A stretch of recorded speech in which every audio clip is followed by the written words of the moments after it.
Hello again and welcome back to the channel. So today another G.I. Joe classified review for you. This time the Crimson Twins, Xamot and Tomax. I picked these guys up from Amazon.com.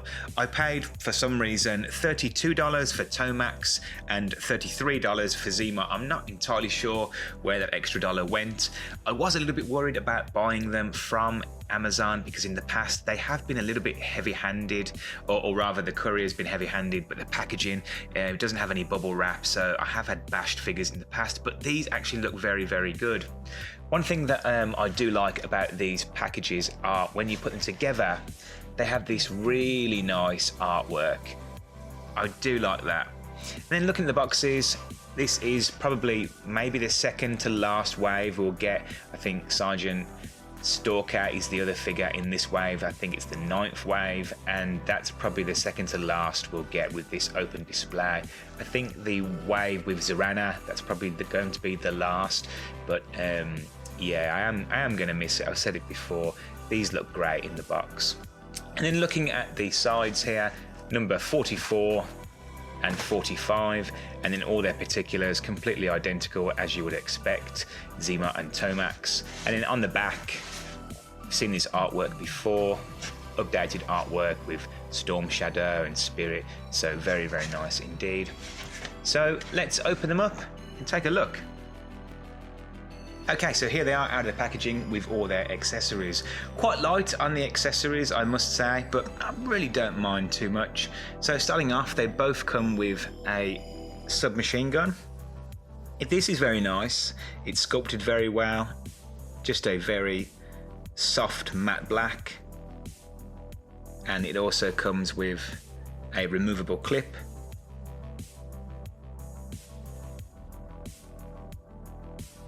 And suppressor.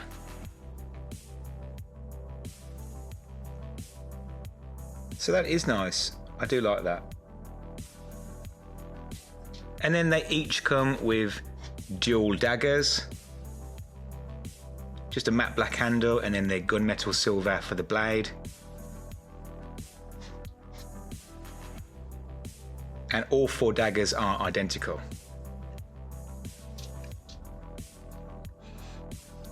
So taking a close look at the actual figures, so on the left we have Tomax and on the right Xamot, and the only distinguishing difference is Xamot has the scar and obviously Tomax doesn't.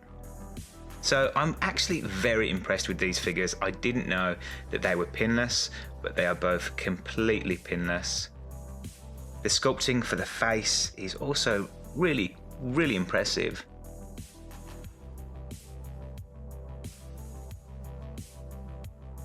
Paint applications are done very well, particularly on the scar, and it's raised too. And then moving down, so the bodysuit is also done very, very well. He has a single plate shoulder pad, which is attached by this very, very delicate piece of plastic. I have a feeling that's going to break if you're too heavy-handed with it. And then the sash is a separate piece. You can't take it off, but it is a floating piece. And the belt is attached, with the exception of the sheath for his dagger, where it is attached, but it's a separate piece. And the second sheath down here. So this looks like it's completely retooled. And I guess it would have to be. There's no reuse of parts here. I dare say that we probably will see some of these parts reused in the future. They may do I believe there was actually a crimson coloured version of the twins released. I'm not sure if they're in the vintage line or the 25th anniversary, or possibly both, but I'm pretty sure there was a variant, and we'll probably get those, no doubt, at some point in the future. So the figures are identical, or rather a mirror image of each other, as they were in the vintage line. I think for me, these figures were the first time I really had a grasp of a hierarchy with figure rarity, because no one had these as a kid. There was rumours that someone did, but I never actually saw them. It wasn't until I was much older that I picked up only one of them, I couldn't tell you which, from an op shop somewhere paid a couple of pounds for him, and I had him for quite some time. But I remember as a kid, people talked about these guys, but no one had them. So I'm not sure if that was just a thing in England, they were just scarce, distribution was pretty poor, or if it was just coincidence. But because they were so rare, I always remembered seeing these guys in the 25th anniversary version and just thinking I had to get them. But I was a latecomer to that line, and they go for a huge amount of money now, so I don't have those. So apart from that one figure I picked up in that op shop, this really is the only in-hand experience I've had with the Crimson Twins, and I'm really impressed. So let's take a quick look at the articulation. I won't go over both, but the articulation is what you would expect. There's a peg underneath the chin, and then there's also one down in the chest, so you can get down and up. You can get side to side. There is some slight hindrance because of the metal sash.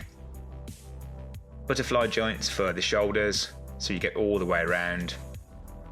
You get the bicep swivel, double jointed elbow, and that looks great without those pins, it really does.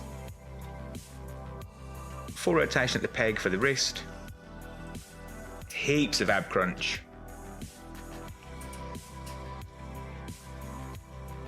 And also rotation. Slightly hindered by the belt, but not too much. And those rounded off hips give it a very natural look.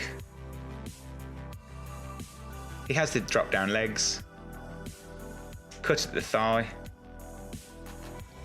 double jointed knee, boot cut, and then the rocker at the ankle.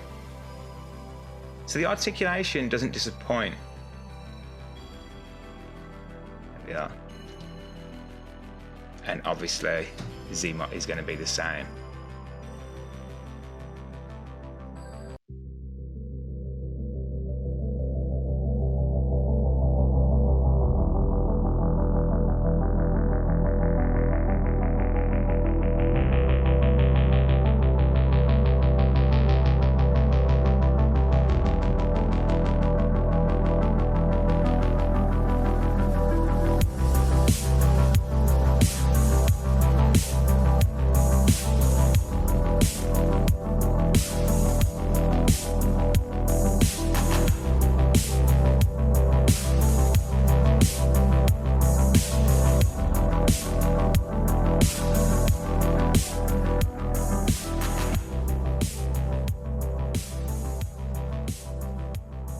So my final thoughts on the G.I. Joe classified Crimson Twins, Xamot and Tomax.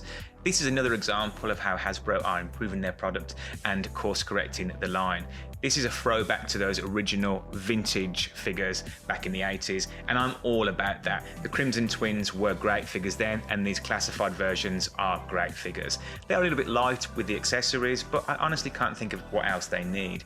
The only thing that I will say, and that isn't exclusive to these figures, is give us some hands, give us some stands. That being said, I've seen that Sergeant Slaughter, he comes with extra hands, so unless it's just for that particular figure, maybe they are going to start drip feeding some extra hands into their line, which is definitely a good thing. Well, that about wraps up this video. I certainly hope that you've enjoyed it, and if you like my content, then please do consider subscribing. And until next time, take care.